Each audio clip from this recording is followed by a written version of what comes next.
এক আকাশের থেকেও বেশি শূন্যতা নিয়ে আমি রোজ দীর্ঘশ্বাস ফেলি।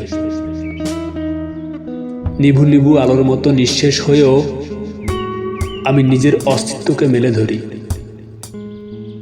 হারিয়ে যাওয়া উপন্যাসের শেষ পাতায় আমি সূচনা খুঁজি।